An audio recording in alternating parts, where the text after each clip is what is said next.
Alright, let's quickly deal with the interface, the lobby interface. There is no clock, no stats and nothing. It basically looks vanilla, and the first things that you're gonna have is the crew return mod, which is like, for instance, this is an EBR 105 crew. In the EBR 75, I can switch them out and the crew will follow along automatically, as long as you've taken out that crew once in training or in a game. It will remember the crew and will switch them over automatically, and that's easy. That's really good if you have like a lot of premium tanks and you move your crews around a lot. It will remember which crew goes into which tank, as long as you've taken that crew out once, either in training or in a random battle. So that is the first thing. The other thing is remember equipment. Now remember equipment is for the camouflage net and for the binocular telescope.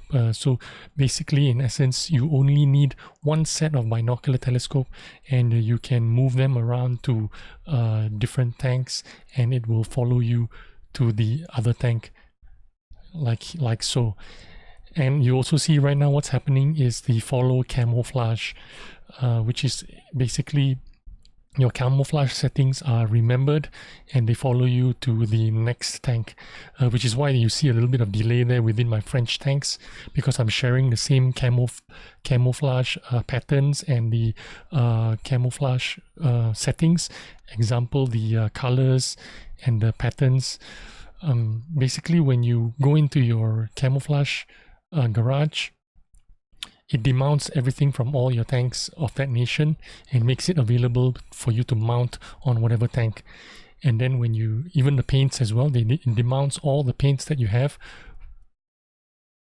Basically everything is demounted. You can change the color and it will remember that setting forever.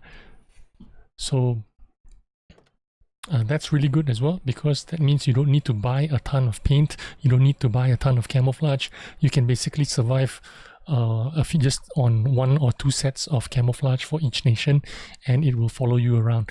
Of course, there's going to be a slight delay because it's taking time to remember those settings and mount it on your tank, but eventually the crew is following you, the mounting is following you. You save a lot of time doing this. And normally there's a receipt here. As you can see, the receipt is kind of screwed up right now because it is the mod is not perfected, or maybe the new settings have not it doesn't understand the new 1.51 settings. But basically this mod still works. It's supposed to print out a receipt for you every time you it does it for you. Basically it's every time it mounts the camouflage and paints for you, it gives you a receipt. But now obviously this receipt is fucked up right now because it's not working properly, but you know that, you know, it's telling you that the Panhard or the M10 is getting the camo mounted on it. So basically that's it. That's the crew return and the camouflage return and the equipment return. The equipment, of course, is for the binocular telescope and camouflage. So I would advise you to have 2 sets of camouflage nets and 2 sets of binocular telescope, so that the only time it's going to be like a problem is when, let's say you're playing in the M10 RBFM and you died and you left the game and you go into your Hellcat, which also uses a binocular telescope. It won't be able to mount that binocular telescope if you only have one, which is still in game with that M10 RBFM. So if you had an extra one like I do right now, I have 2. So if that tank is still in game and I go to my Hellcat, I will still be able to have the binocular telescope mounted into the Hellcat. Hope you understand that. It's basically a very straightforward, right? And yeah, that's about it. What else is there? I've installed the other 2 things. The other 2 mods in here is the replay manager and battle hits. Replay manager is really useful. You don't need to go into your files to check out all your replays, to dig out all your replays. You can see them from here. You know, sometimes you get kicked out of a game and after you've died, or you get kicked out into the lobby and you don't get to see the battle results because the client is reset or there's a server reset. Basically, you can go into your replay manager and dig them all out here. Now, right now, it's refreshing because this is the first time I've turned it on after the 1.51 update. And basically, once all this is synced up, you will be able to... This only happens one time. This preparing list and things, it just happens one time after you've installed it. Once it's done, and then it'll show you, like I made a couple of videos on the interface, and it'll show me the results. So that's very useful. You can see all those results in your past whatever 1,000 games, or if you didn't delete those files in your game folder, it'll still be in here.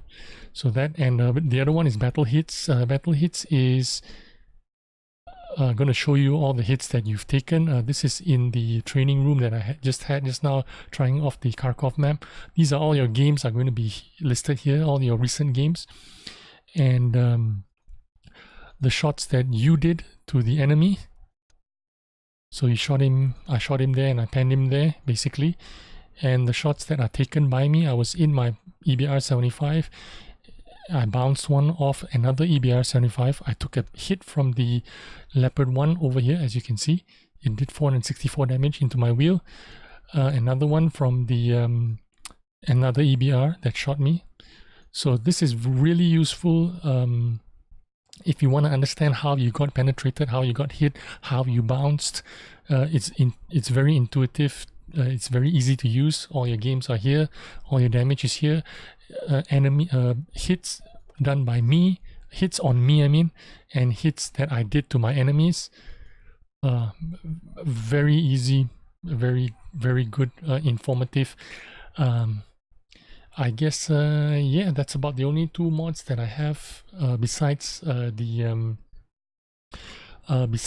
return crew, return equipment, return camo, and preset camo, and that's about the only mods. Oh yeah, the other mod that I had is the remember which server you are on. So basically, if you are on EU1 or you always play on EU2, every time you log in, you will be on EU2. You just need to log off in that server, and it will log in back to that server again. So basically, yeah, that's about it. Alright, let's move on straight to the game interface, and this is what it looks like. Basically, you can still control tab and get your names, change in the variation of ways. It's up to you. The battle hits are going to be down here. I've moved them up here. This is your damage done. It has color on it, so if you do X amount of damage, it'll change color from yellow, red, yellow, orange, and purple if you do a lot of damage. This is how much spotting you've done. This is block damage. This is how many tanks you've spotted, and this is where the regular control the damage panel is. And how it looks like is if you go to your log, you can set it up here, and this is what it normally looks like. And the reason why I don't have it on is I have it here because I like it separated, and it has this color coordination thing which kind of helps me out to let me know if I'm doing above the expected values of the particular tank. Now the only issue with this mod is when you're playing front lines, when you're going to overlay over the tank availability. In front lines, you know how many tanks you have available if you died or whatever, and there's a timer countdown here as well, so that's going to block that view, and that's the only time that this mod is going to be kind of annoying, because it's blocking that part of the front lines interface. But otherwise, I generally use this, and I normally remove that, and this is what it looks like after I've removed it. I will remove everything here, and the only reason why I have this the main one, damaged cause, on is because of front lines. Because during front lines, if you're playing front lines, it's going to be blocking this a little bit, it's difficult to see, but I can still see the overall damage, so I left it here. And the other thing is the health pool here of both teams. This is really useful, and I thought it's like it should be in the game, so I left it there. And also, if you spot your enemy tanks, it'll have the bulb. You see, the yellow bulb means he's spotted. Do it! Come on, kill me! And once he goes unspotted, this yellow bulb will turn grey. If he's unspotted, he will remain blank. Once he's spotted, he will be yellow, and then if he goes unspotted, after anyone has spotted him, he turns grey bulb. So that's how the interface works. Alright, how do you install this shit? Well, basically I'll send you a link below, and it goes to the Google zip drive, and you have the World of Tanks file that you can download in zip format. Use some kind of unzipping thing to download it, and once you download it, you're gonna get 2 files inside the World of Tanks folders, which is your mods and your res mods folders. Basically it looks like this. You can put it in your desktop or whatever you want. Inside the World of Tanks folders, these are the 2 files, the mods file and the res mods file. And basically you open up your World of Tanks folder where your games folder is and where your World of Tanks is. Copy these 2 files and paste it into your World of Tanks folder, and that's all you need to do. So you copied it you copied those 2 files and paste it into your World of Tanks folders. Now I've already done this, so I'm not going to do it again. I'm just showing you the process, how easy it is to do, and basically that's about it. And once this is done, all you need to do is go to the xvm.com website and turn on your XVM. If you choose to do so, you don't have to turn it off if you don't want to. Alright, here's how you activate your XVM. You go to modxvm.com. Everything's in Russian over here, so you can translate it to English, or you can click here and click English, same thing. And then you sign in with your account, and let's say you're from Asia, you click into your Asia, blah blah blah, and then you click your login here, and basically it'll take you in. Once you filled in your email and your password for your account, you continue, click continue, and it'll take you straight into here. And then from here you are done. You go to your settings and you click activate here, and immediately you will get 14 days extension. Basically every 2 weeks you need to renew it to get your XVM working. You want to get all these, follow exactly how I ticked it, so that I don't know why it's not in English now. Weird. And there you go, it's back in English again. Okay, basically every time you activate it, it gives you 14 days, and then every 14 days you need to renew it. Basically tick the things that exactly what I've done here, so that you can actually draw on your map, on your mini-map. You can draw lines on your mini-map if you have the same settings as I have. It's useful because a lot of people use the XVM mod as well. So when you click on the mini-map, you can draw arrows and stuff like that. They can understand what you actually mean as well. So there you go, that's how you get your XVM turned on. Okay, that covers your Modpack 1.5.1. Thanks for watching. I hope you like the mod. Hope it's useful to you. Give me a like, give me a follow. I'll update this mod regularly. Just look out for it on the main page and you'll see it. Thanks for watching. I'll see you again. Bye-bye.